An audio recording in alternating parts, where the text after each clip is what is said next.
to training on Tuesday night here at Prattville, Alabama. We're doing our training session, and we're thanking the Lord for consecration at this particular time. Thank the Lord that we're in, what is it, the third cycle in consecration, and we're praying that everyone has started their consecration. Don't know where you came in at in the cycles of consecration, but we're just trusting that every hearer and every believer has started consecration, and that you're finding out that consecration is working in your life. And I can truly say that consecration will work in the life of a believer.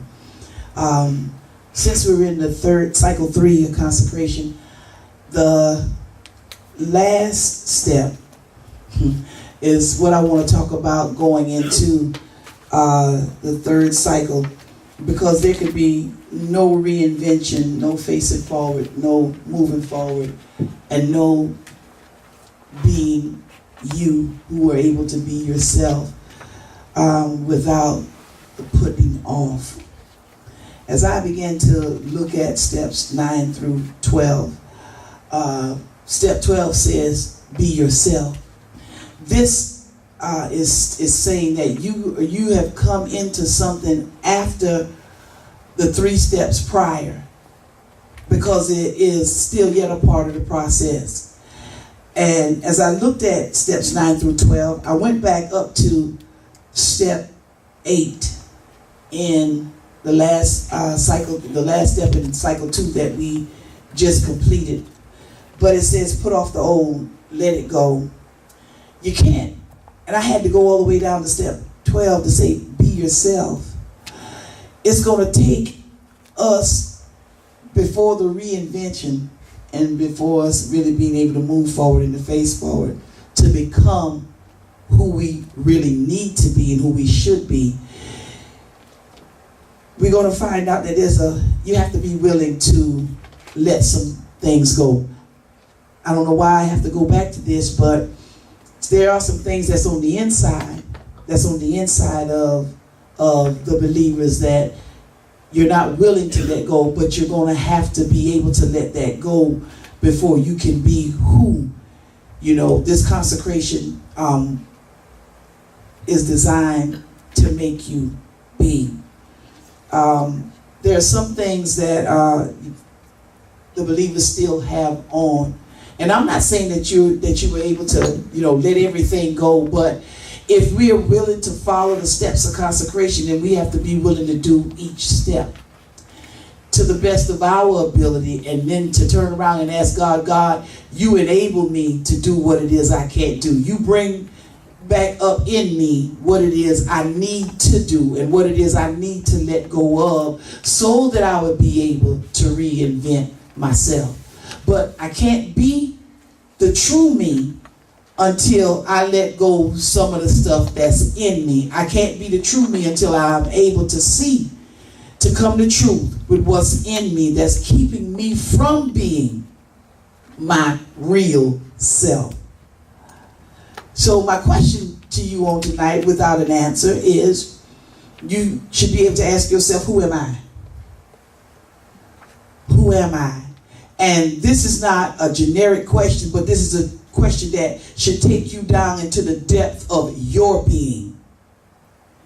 You should be able to go inside you, and you should be able to walk you all the way out of you. We spoke on Sunday about the atonement.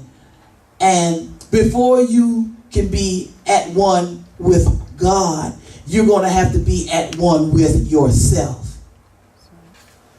And if you don't go on the inside and you don't search the matter, you don't walk the matter, you don't see what's on the inside of you that has to come up and come out of you, then you'll never be able to be at one with yourself. And when you can be at one with yourself in truth, you then can be at one in Christ. Because that's all he is. He is the truth.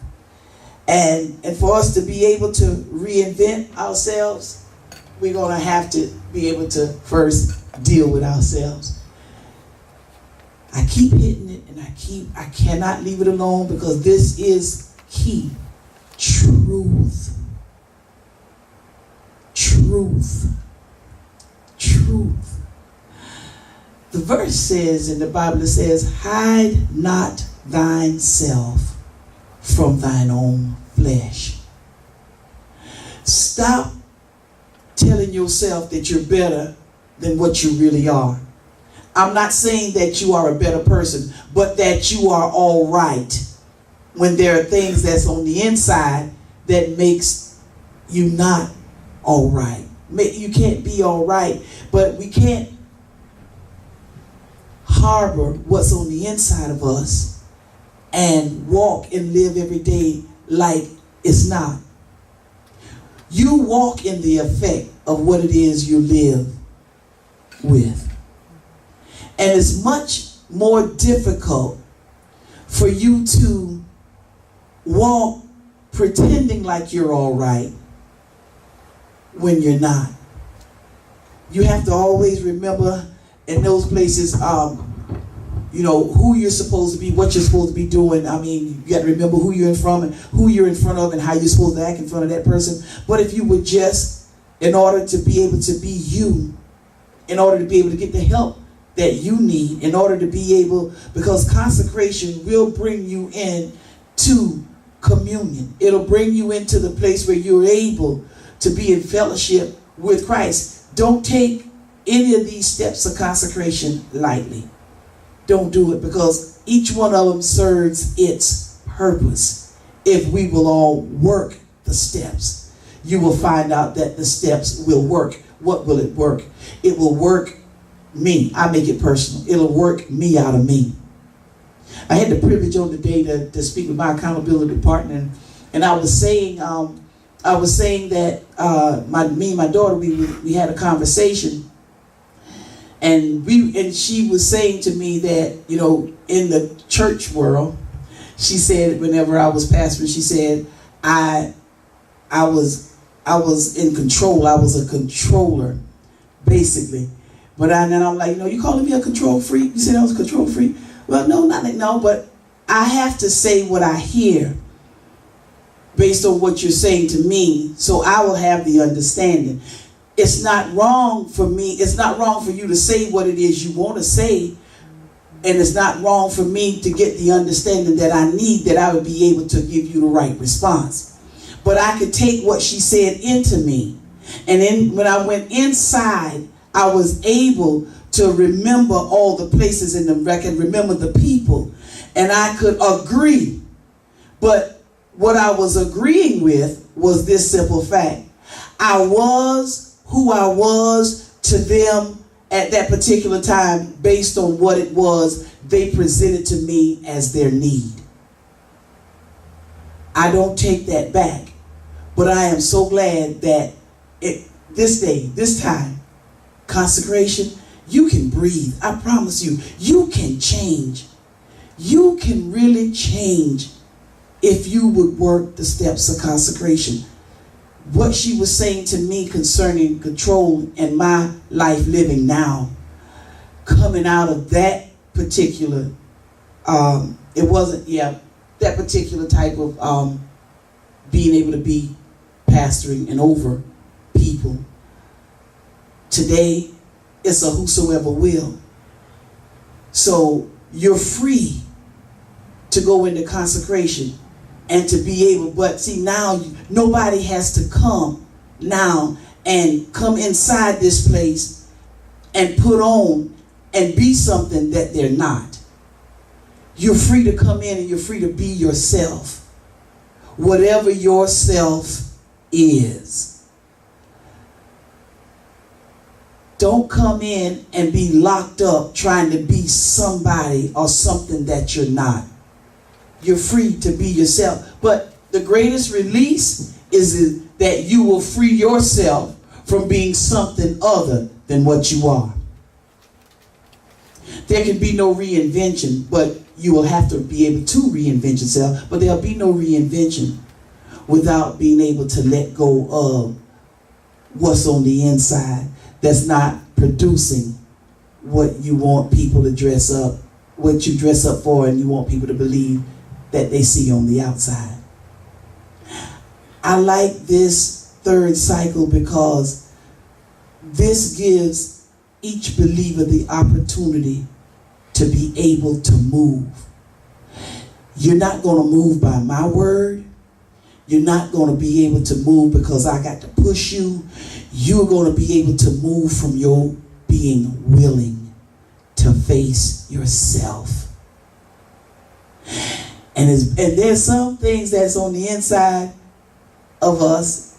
And again, I leave you out of it and I speak about me. There's some things when I can go on the inside, I may not like the way it look. I may not like the way it feel. And I may try to cover it up. But I understand that there can be no facing forward and no forward movement until I'm able to face what's in me. There will be no forward movement. So what do I want to reinvent? What do I want to make myself into? You'll never know what you can be until you deal with what you're not.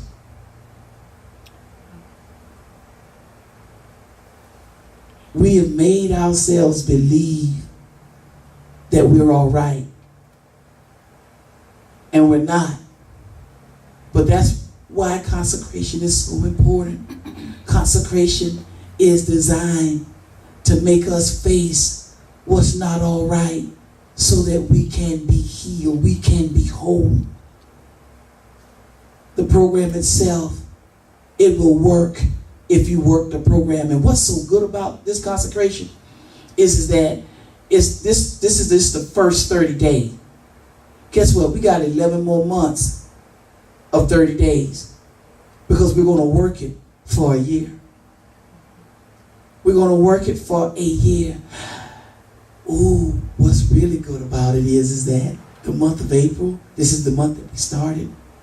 And April have a significant meaning for me. And I'm so glad we're going to go from April to April in consecration. Because consecration has to get in us so that we will be able to, every day of our life, it's going to cause us to open up our mouths, and we don't have to let somebody tell us what step we're working. Since the steps will be in us, we will be living it every day. We will be able to call just whatever it is. What step? I'm speaking. I'm letting go. I've reinvented myself. I'm reinventing myself. I'm doing this. I'm doing that. And every month as we work these steps of consecration in our life and work it out, live it out, and we do it, we're going to become who God really did call us to be. When was that? Kingdom ambassadors. People out there are waiting on you.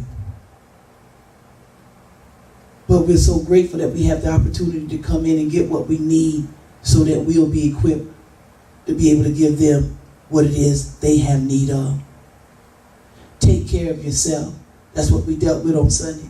Take care of yourself.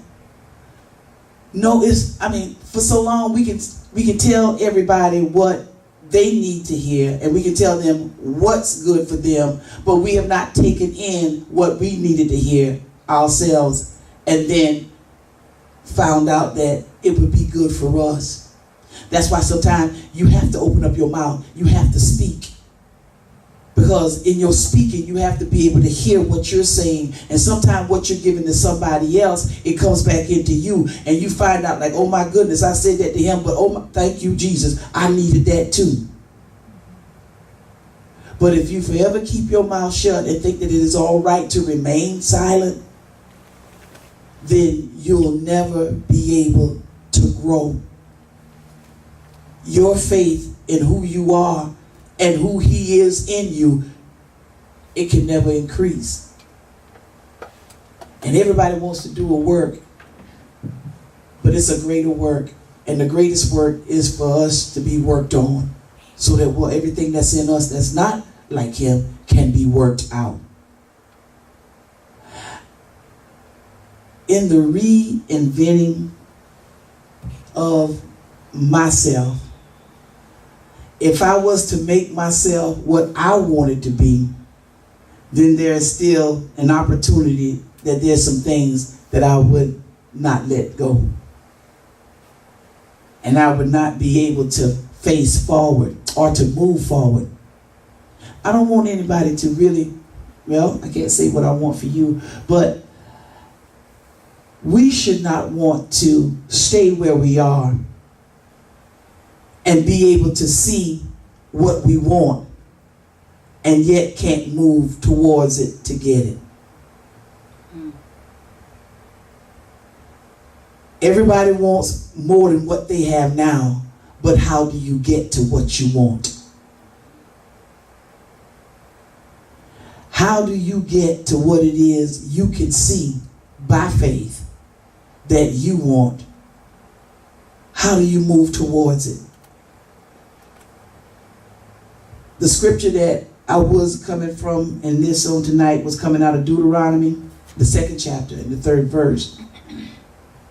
And it was saying that, you have compassed this mountain long enough. It says turn. The next word says turn. You turn. Turn yourself. You turn. Make a U-turn. It says turn you, and it gives you another direction. It says turn you northward. In significance, all it's saying is that, what's on the inside is a mountain, but we keep going around it and not ever being able to go over it. That's because we don't understand that there is another way. We will talk that it is, but there is another way. And the way is not around it, it's up and over it. See, whenever you can go up, you can then go down and you can go over. And that's still facing forward and being able to move forward. But you going around the same problem, keeping the same thing, holding on to the same thing that's on the inside. You won't release. You won't, tell the truth. You won't admit. You won't be free. Now, I know that there's some things that's in our lives, I'm not going to even call them deep, dark secrets, because they're not. But there are things that we hold on to and that we're holding on the inside of us. And our greatest, and I'm going to leave this blank, my greatest blank, whatever that is, guess what? It's in you. Whether it's your greatest fear, the greatest secret that you don't want nobody to know about, whatever is great. See, when he dealt with the mountain, you've compassed this mountain. You've been going this way long enough. And he's saying, and I sent a program to you that if you work it, there can be a reinvention of yourself. You can move forward. You can face forward. And then you can come to find out who you are. And you can be that.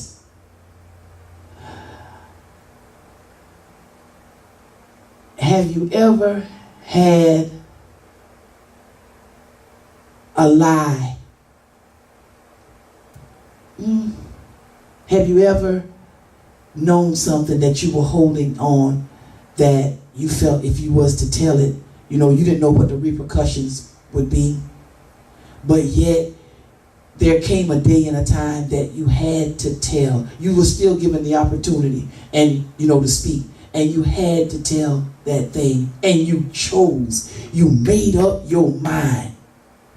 You said, you know what, I'm going to just say it. And whatever happens, happen. And you would have thought that whenever you released it, something negative was going to come. But what actually came was a release. And in that place between you releasing it and then waiting for the consequence of it, there was a place in between that you didn't care what the consequence was. You got the release.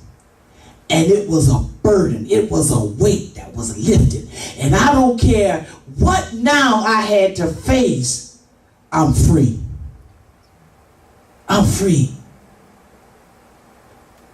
That's what consecration got to do for you whenever you can get in these 9, 10, 11, and 12 steps. When you can deal with what's in you and free yourself from yourself.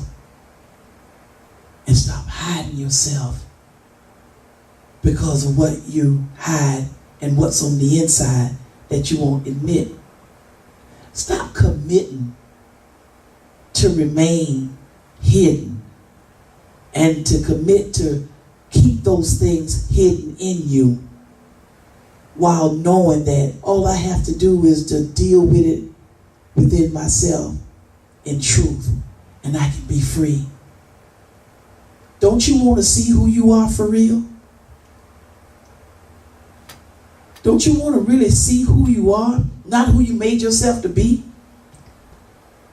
Not who you make yourself up to be? Not who you dress yourself? Don't you want to see the real you in all of your splendor and all of your glory and all that God has made you? Free yourself from yourself. Stop walking around the things that's on the inside of you whenever He's already given us the way out. Turn. Just turn. I would be better. I would do better if no. Just do it. Just say it. Just admit it.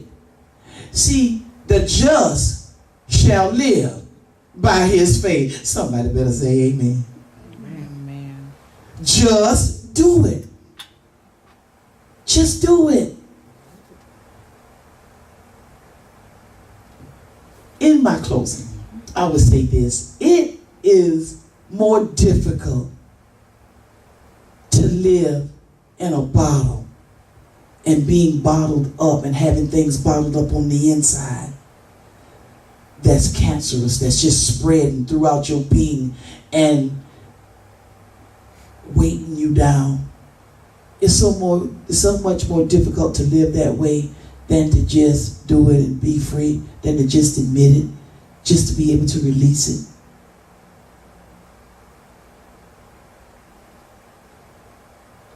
I would sing a song, but I'm not going to, because it's a brand new world. And it's a new world order. And consecration can take you into that. Some of us have gone through cycle 1 and 2, and we're in the 3rd cycle. But you know what? You don't have to say it to me. You know, speak to yourself. Go back inside, say, well, you know what? I listened, but in the place that I should have, spoke after hearing what I heard, I kept my mouth shut. So, okay, God, I got to go. I got to do this. You can remember what you missed. And if it sincerely is your desire to be in consecration, you wouldn't want to miss a step without experiencing it to see just how it's going to play out in your life. These steps all have meaning. They really do. They really do. It even woke up mother. It woke up the God inside mother. Her dreams. You got to do it. It's not a force, but it is a willingness. And if you're willing to do it, God is willing to show you why you have done it. So Deuteronomy 2 and 3. Go inside yourself and stop knowing what's on the inside of you without being able to turn. To know that mountain, you can't come over, you can't cross over. You can't face forward, you can't move forward And don't you want to see who you really are? Don't you want to see who you really are? Be yourself. You can't be yourself until you turn. Reinvention. All of these steps, you can't procrastinate. You have to get up and do some things. You have to do it. These 4 steps are exercises. It's movement. It's all dealing with movement. Movement. You have to move out of. You have to let some stuff go. You have to move some stuff out of you. You have to see some stuff that's in you and then be able to let go. Move that stuff out of you to find out who the new you really is. And upon my saying that, cycle 3, say it. It's all about me. God bless you.